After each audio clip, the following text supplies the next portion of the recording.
Alright guys, Assalamualaikum. Hari ini saya mau servis Pro 2 Azia saya ni. Ini minyak yang saya akan gunakan daripada service center. Cuma pada kali ini saya buat servis ni tanpa membuang minyak daripada bawah. Okey. Ini dia alat yang saya akan gunakan untuk servis pada kali ini. Kita buka dulu. Ini sebenarnya ialah electric pump untuk pump minyak kita guys. So, kali ini saya tidak akan buang minyak daripada bawah. Saya akan sedut daripada dipstick punya tempat ni guys. Okay. Electric pump ni dia sediakan satu hose yang kecil supaya kita boleh sedut daripada lubang dipstick. Okay, kita lengkapkan dulu dia punya hose-hose semua.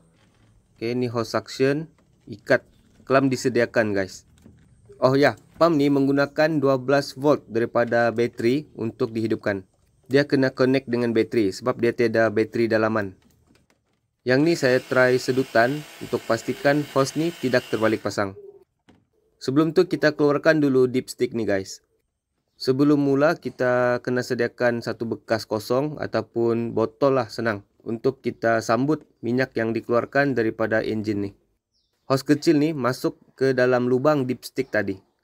Macam saya tolak dorong hose ni sehingga terasa dia punya dasar lah.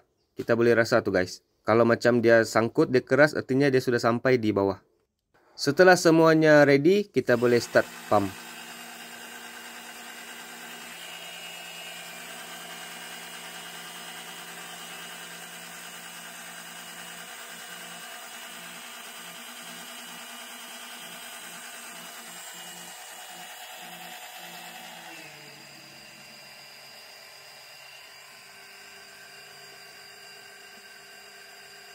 Okey, inilah minyak enjin yang kita sedut keluar guys. Sambil menunggu pump tu siap, kita boleh buka lah ini oil filter dia. Untuk buka oil filter Azia ni memang senang lah. Kita tidak perlu buka daripada bawah, dari atas pun boleh. Macam saya gunakan pembuka oil filter jenis belting.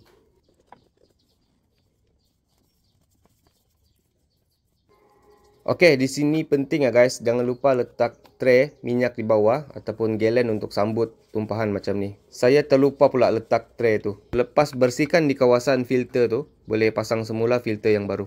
Dan ikat oil filter ni hanya menggunakan kekuatan tangan saja. Saya pasti semua orang tahu kan?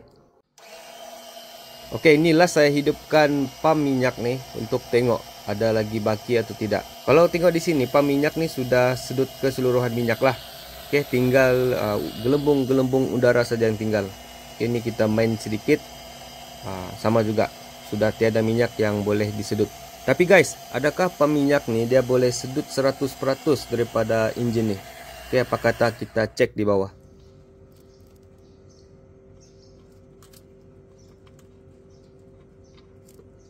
Okey, kalau kita nampak di sini masih ada lebihan minyak lagi yang tidak tersedut oleh pump minyak itu. Jadi kesimpulan saya untuk Pro 2 Azia ni dia tidak sedut 100% minyak ni. Mungkin juga disebabkan oleh desain oil sump itu guys.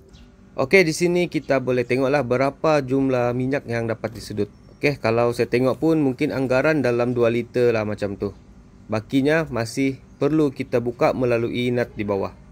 Ini yang saya collect daripada oil sump di bawah guys. Agak banyak jugalah, dalam 200 ml lah macam tu, lebih kurang. Sebab saya tiada sukatan, kita anggarlah. Cuba tengok minyak enjin ni, boleh tahan hitam juga guys. Sebab baru 8000 km saya servis. Kalau ikut asal 10,000 km, tapi saya tukar awal. So guys, dapat sesuatu, jangan lupa subscribe channel saya.